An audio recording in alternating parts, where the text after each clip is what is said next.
پرستان میں ایک عظیم محل تھا جہاں ایک نیک دل بادشاہ زاران اور مہربان ملکہ سر رہتے تھے۔ برسوں سے ان کی کوئی اولاد نہ تھی۔ وہ ہر روز دعائیں کرتے کہ قدرت انہیں ایک بیٹی یا بیٹا عطا کرے تاکہ ان کے گھرانے کی رونق بڑھ سکے۔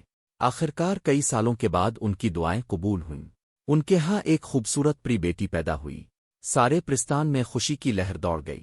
درختوں پر روشنیوں کے چراغ جل الفوٹ ہے، پرندے خوشی کے گیت گانے لگے اور نہریں جیسے چمکنے لگیں۔ سب نے اس ننھی پری کو دل سے دعا دی۔ بادشاہ اور ملکہ نے اپنی بیٹی کا نام شہزادی نائلہ رکھا۔ وہ دونوں اپنی اکلوتی اولاد کو لے کر اتنے خوش تھے کہ پورے پرستان میں 7 دن تک جشن منایا۔ لیکن ساتھ ہی فکر بھی رہتی کہ اگر ان کی بیٹی کو کچھ ہو گیا تو کیا ہوگا۔ یہی وجہ تھی کہ بادشاہ اور ملکہ کبھی اپنی بیٹی کو محل سے باہر نہ جانے دیتے۔ وقت گزرتا گیا اور شہزادی نائلہ بڑی ہو گئی۔ اس کے پاس سب کچھ تھا، خوبصورت زیور، شاندار کپڑے اور دنیا کی ہر نعمت۔ مگر ایک چیز کی کمی تھی، وہ تھی آزادی۔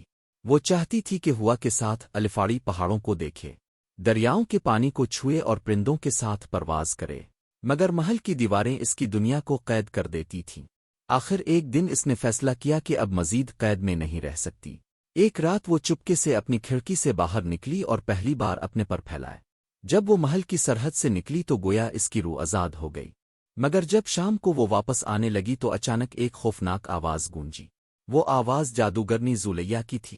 شہزادی کے پروں پر جیسے بجلی گری ہو، وہ فوراً بے ہوش ہو گئی۔ جب ناک کھلی تو خود کو ایک پرانے درخت کے کھوکھلے تنے میں قید پایا۔ سامنے وہی جادوگرنی کھڑی تھی جس کی آنکھوں میں انتقام کی آگ جل رہی تھی۔ جادوگرنی نے شہزادی کے پر کاٹ دیے اور قہقہا لگاتے ہوئے بولی، تمہارے باپ نے میرے پر کاٹے تھے، آج میں نے تمہارے پر کاٹ دیے۔ اب میں تمہاری شکل اختیار کر کے محل جاؤں گی اور تمہاری زندگی چھین لوں گی۔ تمہیں یہاں کوئی نہیں ڈھونڈ پائے۔ یہ کہہ کر اس نے جادو کیا اور شہزادی کی شکل اختیار کر لی۔ پھر نائلہ کو درخت میں قید کر کے محل کی طرف روانہ ہو گئی۔ محل میں سب نے سمجھا کہ شہزادی لوٹ آئی ہے، مگر وقت کے ساتھ ساتھ بادشاہ زاران اور ملکہ سر کو محسوس ہوا کہ ان کی بیٹی بدل گئی ہے۔ وہ پہلے جیسی نیک دل نہیں رہی تھی۔ اب وہ غصے میں بات کرتی، خادموں کو سزا دیتی اور عوام کو حقیر سمجھتی۔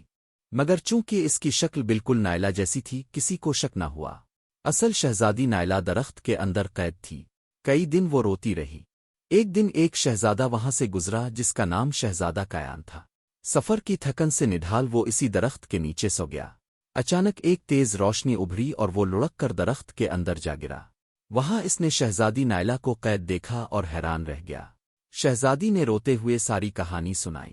شہزادہ کایان نے وعدہ کیا کہ وہ اسے آزاد کرے گا، مگر جادوگرنی نے ایسا جادو کیا تھا کہ عام تلوار طاقت اس قید کو توڑ نہیں سکتی تھی۔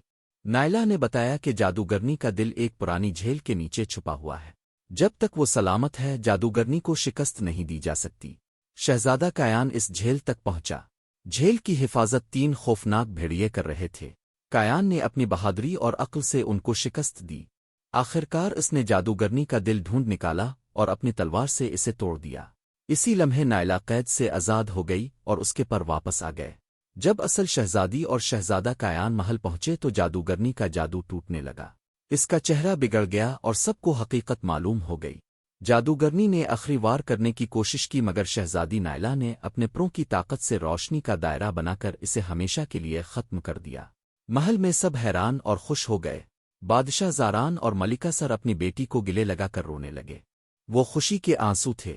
پھر بادشاہ زاران شہزادہ کایان کے پاس آیا اور کہا، بہادر شہزادے، تم نے نہ صرف ہماری بیٹی کو آزاد کرایا بلکہ پورے پرستان کو اندھیروں سے بچا لیا۔ ہم تمہیں کیا انعام دے سکتے ہیں؟ شہزادہ کایان مسکرایا۔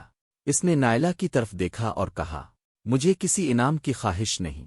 اگر شہزادی نائلہ راضی ہوں تو میں انہیں اپنی زندگی کی شرکن سفر بنانا چاہتا ہوں۔ یہ سن کر نائلہ نے شرماتے ہوئے سر جھکا لیا اور دھیرے سے کہا، ہاں مجھے بھی یہی منظور ہے۔ آخرکار ان کی شادی طے پا گئی۔ شادی کے دن جب نائلہ اور کایان نے ایک دوسرے کا ہاتھ تھاما تو آسمان پر قوس قزح نمودار ہو گئی۔ پریوں نے آسمان پر رقص کیا، پھول برسائے۔ محل میں اتنی دھوم دھام اور خوشی تھی کہ برسوں بعد بھی لوگ اس دن کو یاد کرتے ہیں۔